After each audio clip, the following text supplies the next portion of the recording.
الحمدللہ رب العالمین الصلاۃ والسلام علی رسولہ الکریم وعلی آلہ واصحابہ اجمعین اما بعد فاعوذ باللہ من الشیطان الرجیم بسم اللہ الرحمن الرحیم۔ شروع کرتی ہوں اللہ رب العالمین کے نام کے ساتھ جو بڑا مہربان اور رحم فرمانے والا ہے۔ محترم و معزز سامعین کرام، السلام علیکم ورحمۃ اللہ وبرکاتہ۔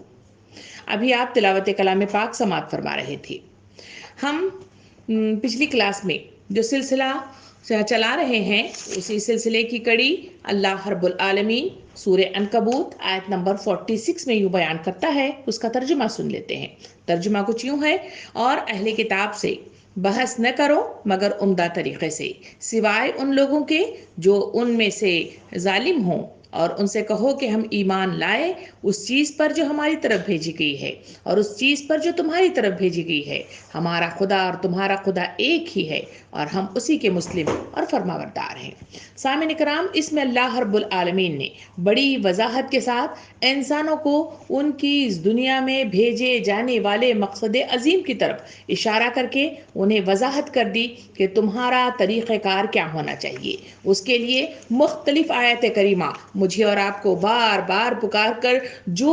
اس مقصد عظیم کی طرف نشاندہی کرتی ہے، اس میں سے پہلی چیز اللہ رب العالمین سورہ مدثر کی آیت نمبر 1 سے لے کے 3 تک کی آیات میں یوں بیان فرماتا ہے: یا ایھا المدثر قم فانذر فربک فکبر، اے اوڑھ لپیٹ کے سو لیٹنے والے، اٹھو اور خبردار کرو اور اپنے رب کی بڑائی کا اعلان کرو۔ یعنی اس میں وضاحت کے ساتھ بیان کیا گیا کہ لوگوں، تمہاری زندگی کا مقصد صرف سونا، صرف پیسے کو جمع کرنا یا اس دنیا کی خاطر اپنے آپ کو لگا دینا نہیں ہے، بلکہ اس کے لیے اے اوڑھ لپیٹ کے سونے والو، اٹھو اور اعلان حق کرو اس چیز کا جو تمہارے رب کریم کی طرف سے تمہارے اوپر اتاری گئی ہے۔ اور وہ اتارے جانے والی جو چیز ہے وہ ہے قرآن مجید، وہ ہے دعوت اللہ، جسے قرآن مجید کی دوسری آیت میں یوں بیان کیا گیا سورہ نحل آیت نمبر 125 میں۔ اللہ تعالیٰ یوں ارشاد فرماتا ہے کہ ادعو الی سبیل ربک بالحکمت والموعظۃ الحسنہ وجادلہم باللتی ہی احسن۔ فرمایا اے نبی صلی اللہ علیہ وسلم، اپنے رب کے راستے کی دعوت دو حکمت اور عمدہ نصیحت کے ساتھ، اور لوگوں سے مباحثہ کرو ایسے طریقے پر جو بہترین ہو۔ کہا گیا تمہیں جو کام تمہارے مقصد عظیم کے تحت تمہیں اتار کر دیا گیا ہے، اور وہ ہے اللہ رب العالمین کی طرف، یہ جو انسانیت جو تمہارے اطراف میں رہتی ہے ان سب کو ان کی طرف آگاہی دینا، ان کو بلانا، ان کو اشارے کرنا، ان کو اس کی طرف گامزن ہونے میں مدد دینا، ان کو تبلیغ کے ذریعے سے، ان کو واعظ و نصیحت کے ذریعے سے، ان کو ڈراوے کے ذریعے سے، انہیں بلاوے کے ذریعے سے، انہیں سکھانے کے ذریعے سے، ان کو سیکھنے کے ذریعے سے، مختلف طریقے سے یہ انسانیت ایک مالا کی شکل میں اپنے آپ کو پروتے ہوئے اسی مقصد عظیم کے تحت جو آگے بڑھے گی، وہ اپنے پائے تکمیل تک جنت النعیم کا انعام پانے میں حقدار ٹھہرائی جائے گی۔ اور جو لوگ اس کام سے منہ موڑتے ہیں، جو اس میں آناکانی کرتے ہیں، جو اس میں بہانہ بازیاں کرتے ہیں، جو اس میں غفلت برتتے ہیں، تو پھر مطلب جو ہے ہمیں بتایا گیا کہ اسی کے نتیجے میں یہ دنیا گناہوں سے بھر جائے گی، یہ معاشرہ گناہ میں اٹ جائے گا، اور اسی کے نتیجے میں ہر طرف جو اسلام کا بول بالا ہونا چاہیے، جو مقصد عظیم کے تحت اللہ رب العالمین نے سورہ صف کی آیت نمبر 9 میں بڑی وضاحت کے ساتھ انسانوں کو بتلایا کہ تمہارا کام هو الذی ارسل رسولہ بالہدی ودین الحق لیظہرہ علی الدین کلہ ولو کرہ المشرکون۔ کہا گیا کہ وہی تو ہے جس نے اپنے رسول کو ہدایت اور دین حق کے ساتھ بھیجا ہے تاکہ اسے دوسرے تمام ادیان پر غالب کر دے، خواہ مشرکوں کو کتنا ہی ناگوار ہو۔ کسی کا پسند آنا، کسی کو صحیح لگنا، اور اس کے سلسلے میں کئی لوگوں کا اعتراض اٹھانا، یہ اللہ رب العالمین کو اس کا کوئی سروکار نہیں ہے۔ سروکار ہے تو انسانیت سے صرف اس مقصد کا کہ وہ اللہ کے دین کو، اللہ کے سرزمین پہ نفاذ کے لیے اٹھ کھڑے ہو جائے۔ وہ اسی کے لیے کہا گیا کہ اے اوڑھ لپیٹ کے سونے والو، اٹھو اور اللہ کی کبریائی کا اعلان کرو۔ سامعین کرام، یہ ہے وہ دعوت حق، یہ ہے وہ کلمہ جس کے خاطر نبی کریم صلی اللہ علیہ وسلم اس دنیا میں مبعوث کیے گئے، اور اسی کے لیے وہ داعی حق کے حیثیت سے منظر عام پر آئے، اور انہوں نے ثابت کر کے اپنے طریقہ کار اور اپنی سنت کے ذریعے سے انسانوں کو بتایا کہ دیکھو تمہارے لیے عمدہ نصیحت کا طریقہ کیا ہے، اہل کتاب سے مخاطب ہونے کا طریقہ کیا ہے، مسلمانوں سے ایک دوسرے سے ان کو اصلاح کرنے کا طریقہ کیا ہے، وہ ساری تفصیلات ہمارے سامنے آئیں۔ ایک بار کا واقعہ نبی کریم صلی اللہ علیہ وسلم کی زندگی سے یوں ملتا ہے کہ آپ صلی اللہ علیہ وسلم دن بھر اللہ کے دین کے خاطر، اللہ کے کلمے کو بلند کرنے کی خاطر کہیں بازار میں گھوم رہے ہیں، کہیں قبیلہ قبیلہ گھوم رہے ہیں، کہیں لوگوں کو ایک دوسرے کو دین کی طرف آگاہی دے رہے ہیں، کہیں لوگوں کو ڈراوا دے رہے ہیں، دن بھر اسی کام میں مصروف رہے۔ شام کے وقت آپ گھر لوٹ آئے، اور وہاں آتے ہی کیونکہ آپ تھکے ہوئے تھے، آپ تھوڑی دیر کے لیے لیٹے ہی تھے، یعنی اپنی کمر کو انہوں نے زمین پر ٹکایا ہی تھا کہ ایک بھاگنے والے یہ حاضر ہوئے، اور انہوں نے اطلاع دی کہ ایک قافلہ ہے جو کعبہ کے قریب آ کر رک گیا ہے۔ جیسے ہی نبی کریم صلی اللہ علیہ وسلم نے اس طرح کی بات اپنے کانوں میں سنی تو آپ کو ایسا لگا جیسے بجلی لگ گئی ہو، اور فوراً آپ اٹھ کھڑے ہو گئے اور فوراً وہاں پہ تیار ہونے لگے۔ حضرت عمر رضی اللہ عنہ وہیں پہ آپ کے قریب تھے۔ آپ مخاطب ہو کے فرمایا، اے اللہ کے رسول صلی اللہ علیہ وسلم، آپ اتنا پریشان ہو کے کیوں اٹھ رہے ہیں؟ اور ابھی تو آپ آ کر لیٹے ہوئے ہیں، تھکے ہارے ہیں، تو آپ اطمینان سے لیٹ جائیے تھوڑی دیر، کیونکہ وہ قافلہ ابھی آیا ہے، رکے گا، اور جب آپ اطمینان سے تھوڑا سا ریسٹ لے لیں تو پھر جا کر انہیں دعوت دین کا کام کا جو حق ہے وہ نبھا لینا۔ اس وقت نبی کریم صلی اللہ علیہ وسلم کے الفاظ مجھے اور آپ کو اس بات کا انقلاب دلاتے ہیں کہ لوگوں، یہ ہے وہ طریقہ کار، یہ ہے وہ تڑپ، یہ ہے وہ سوچ، یہ ہے وہ احساس جو اس کے اندر پیدا ہو جائے تو پھر دنیا کے اندر یہ برائیاں نپنا یا پھر ان کا چلت پھرت ہونا ان کے لیے ممکنات میں سے نہیں ہے۔ نبی کریم صلی اللہ علیہ وسلم نے حضرت عمر رضی اللہ عنہ کو مخاطب ہو کے فرمایا کہ کیا تمہیں چاہتے ہو کہ میری تھوڑی سی غفلت، میری تھوڑی سی آرام دہی کے نتیجے میں اگر وہ قافلہ یہاں سے نکل کر چلا گیا تو اس وقت اللہ رب العالمین کے پاس اگر سوال کیا جائے تو میں کیا جواب دوں گا؟ اسی لیے مجھے فوراً جانا چاہیے۔ یہ ہے وہ تڑپ، یہ ہے وہ احساس جو مجھے اور آپ کو دعوت دین کا حق نبھانے کے لیے بار بار اٹھا رہی ہے۔ سامعین اکرام، اس ہندوستان کی وادی کے اندر ذرا نظریں ادھر ادھر گھما کر دیکھیں، جہاں ایک شوشہ، ایک فتنہ بڑی زور و شور کے ساتھ اس ہندوستان کی گلیوں میں مجھے اور آپ کو سنائی دے رہا ہے، وہ ہے کہ ہندوستان میں خواتین، مسلم خواتین کو نقاب پہننے سے، وہاں برقع پہننے سے ان کو یہ روک تھام لگائی جا رہی ہے کہ وہ کالج میں ان کا داخلہ ممکنات میں سے نہیں ہے۔ برقع اتارو، پھر اس کالج کے اندر داخلہ ہو جاؤ۔ کیا آپ نے غور و فکر کر کے میں نے اور آپ نے دیکھا کہ اس کے پیچھے وہ کون سی چیز ہے جو مجھے اور آپ کو اللہ کی طرف رجوع ہونے کی طرف اور صحیح معنوں میں وہ قائم مقام یعنی اقامت کا کام کرنے کی طرف مجھے اور آپ کو یہ حادثے اور یہ عبرت مجھے اور آپ کو دلا رہی ہے، اور وہ یہ ہے کہ میں نے اور آپ نے اس ہندوستان میں اتنے سالوں گزار دیے، مگر ان لوگوں کو ہم نے دین حق کا پیغام نہیں پہنچایا، ان کو صحیح معنوں میں دین کی صحیح رغبت نہیں دلائی، ان کو صحیح معنوں میں دین کا وہ صحیح طریقہ کار ہم نے بتانے میں ہم پیچھے ہی رہ گئے۔ مٹھی بھر لوگ تھے جو آٹے میں نمک کے برابر اپنے ہی تالاب میں صرف اتنا کام کرتے رہے۔ ہندوستان بڑا سمندر کی مانند ہے، ان لوگوں تک ہم نے کام نہیں کیا تو ہم نے دیکھا کہ باطل پست قوتوں نے اپنا کام مکمل کر کے دکھایا، تو جس کے نتیجے میں کبھی وہ بابری مسجد پر سوال اٹھا کر مسجدوں کو ڈھانے کی کوشش کر رہے ہیں، اور کہے ہیں کہ مسلم پرسنل لا کے نام پر وہ ہماری مختلف قسم کے اللہ رب العالمین کے شرائطی حکم کی طرف وہ ہماری پیش قدمی کرتے ہوئے اسے ختم کرنے کی کوشش کرتے ہیں، اور کہیں حالات یہ ہیں کہ لنچنگ کے نام پر ہمیں کلمہ طیبہ کو سے دور ہٹا کر اس دیوی دیوتاؤں کے آگے جھکنے پر مجبور کیا جاتا ہے، اور کہیں حالات یہ ہیں کہ آج ہمارے مذہبی جو طریقہ کار ہیں ان پر انگلیاں اٹھاتے ہوئے خواتین کو اس طرح پردہ پہننے سے اور پردہ کرنے سے رکاوٹ کرنے کی کوشش کی جا رہی ہے۔ سامعین اکرام، یہ آیت